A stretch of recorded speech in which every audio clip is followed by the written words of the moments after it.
골로새서 묵상 포인트입니다. 저자는 사도 바울입니다. 수신자는 바울의 3차 전도 여행 기간에 있었던 에베소 사역의 열매인 에바브라에 의해 개척된 골로새 교회 성도들입니다. 기록 연대를 보면 바울이 1차로 로마의 감옥에 투옥되었던 AD 60년에서 63년경으로 추정합니다. 30세쯤 부름받았던 바울이 이제 60세쯤 되어서 30년 이상 교회를 개척한 자신의 신학을 정리한 것입니다. 에베소서, 빌립보서, 빌레모서 등과 함께 바울의 옥중 서신서 중 하나입니다. 에베소서와 빌레몬서와 거의 동시에 기록되었습니다. 전달자인 두기고와 오네시모가 세 편지를 동시에 전달했을 가능성이 있습니다. 골로새는 에베소에서 내륙으로 약 160km 더 들어간 동쪽에 있었습니다. 한때 무역도시로 번창했던 골로새는 인근 라오디게아와 히에라볼리의 급성장으로 바울 당시에는 작은 도시로 쇠퇴한 상태였습니다. 헬라의 이주민들과 상당수의 유대인 등 여러 종족들이 혼합해 다양한 문화적 현상과 종교적 요소들이 혼재해 있었습니다. 골로새 교회는 바울이 직접 개척한 교회가 아니라 그래서 사도행전에 기록이 나오지 않는 교회입니다. 에바브라는 바울이 에베소에서 3년간 사역하는 기간에 바울로부터 복음을 듣고 회심하여 골로새 지역으로 가서 교회를 세운 것으로 추정합니다. 그 교회에 이단 사상이 침투하게 되었습니다. 에바브라는 이 문제를 가지고 로마의 가택연금 상태로 수감되어 있는 바울을 방문했고 바울은 골로새서를 기록하게 됩니다. 골로새서의 구성을 보면 1장부터 2장은 그리스도의 탁월성과 종교 혼합주의에 대한 경계입니다. 에베소서가 그리스도의 몸된 교회에 대한 교회론이었다면 골로새서는 교회의 머리 대신 그리스도론이라 할 수 있습니다. 3장에서 4장은 그리스도인의 새롭게 된 삶에 대한 권면입니다. 골로새서는 서신서입니다. 서신서는 어떤 구체적인 상황에서 나왔다는 특징이 있습니다.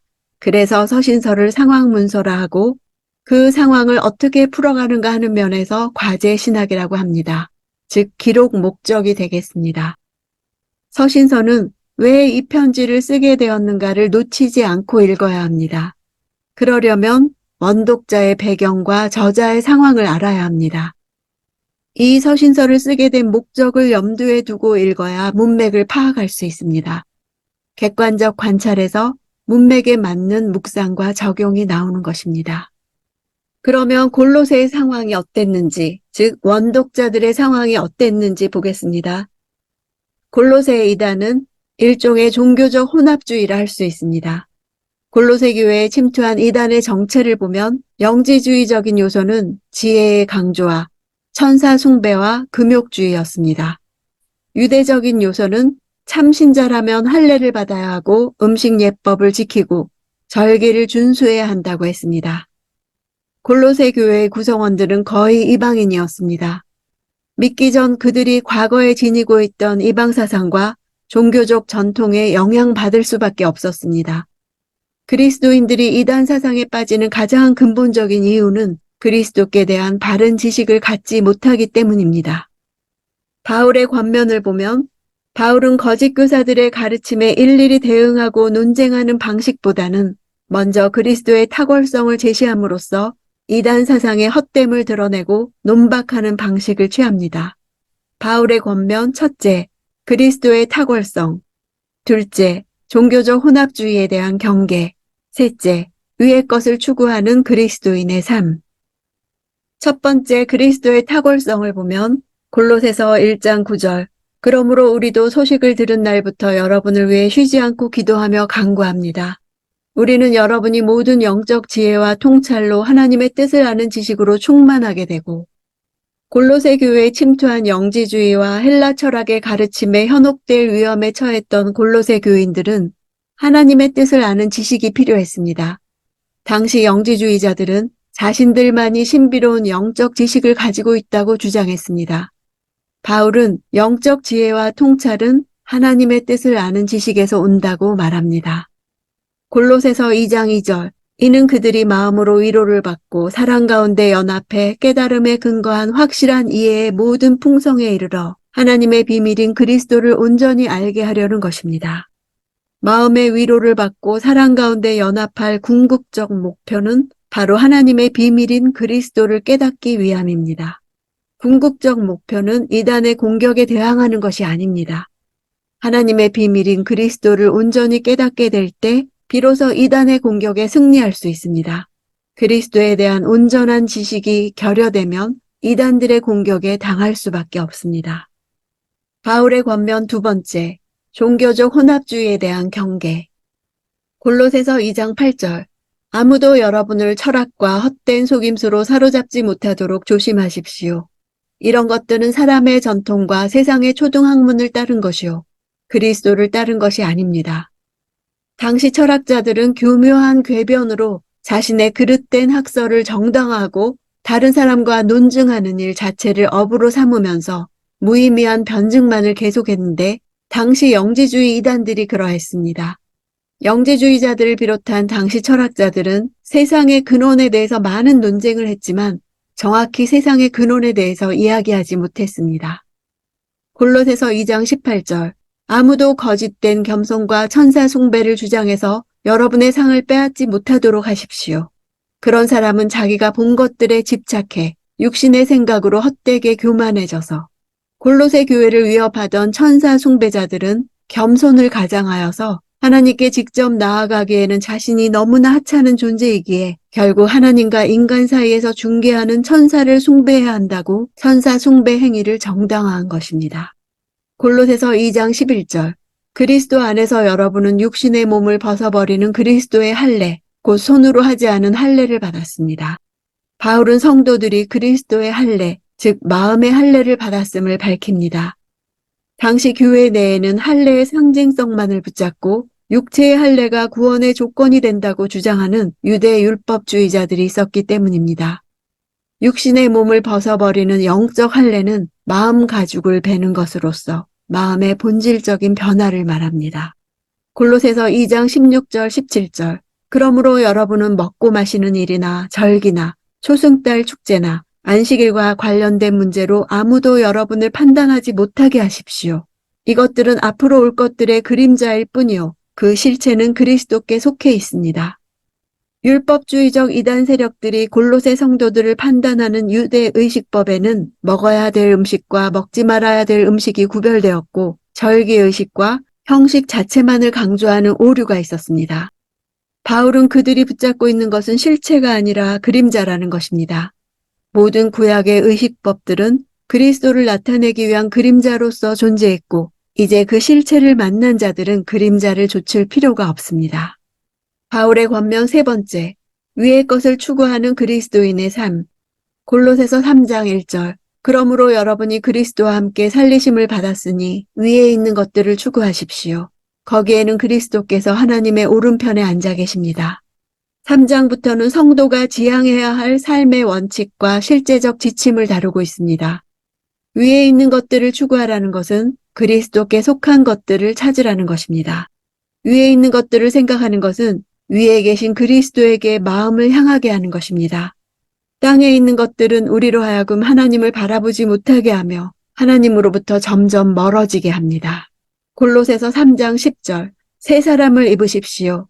이 새 사람은 자기를 창조하신 분의 형상을 따라 끊임없이 새로워져서 참 지식에 이르게 됩니다. 새 사람이 되었다는 것은 영적 갓난아이로 다시 태어났다는 말과 동일합니다.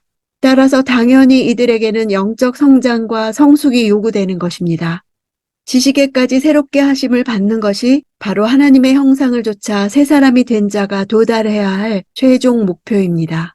그리스도 안에서 새 사람이 된 성도가 버려야 할 옛사람의 습성이 무엇인지, 실천해야 할 신앙의 덕목들, 가족을 비롯한 가까운 인간관계에서 지켜야 할 덕목들, 불신자들과의 관계에서의 처신, 기도 생활에 대해서 말합니다. 매일 본문을 읽을 때 어느 주제에 대해 말하고 있는지 관찰이 잘 되어야 올바른 묵상과 적용을 할 수 있습니다. 그래서 서신서 묵상과 적용은 첫 번째 본문을 읽을 때 한글과 영어로 자세히 읽는 것이 필요합니다. 영어로 읽을 때 한글로 그냥 지나치게 되는 단어도 자세히 읽게 됩니다. 그래서 한글 한 번, 영어 한 번, 한글 한 번 이렇게 자세히 읽고 몇 번을 읽느냐. 내가 오늘 본문을 한두 문장으로 정리해서 말할 수 있을 때까지 읽는 것입니다. 두 번째는 무슨 주제로 말하고 있나 원독자들의 상황을 생각하며 읽는 것입니다. 세 번째는 당시 상황에서 사람들은 어떻게 받아들였을까? 기록 목적이 되겠죠. 바울의 권면 중 어느 부분에 해당하는가를 생각하면서 묵상하는 것입니다. 네 번째, 지금 나에게 하나님은 무엇을 말씀하시는가? 오늘날의 나에게 적용하는 것입니다.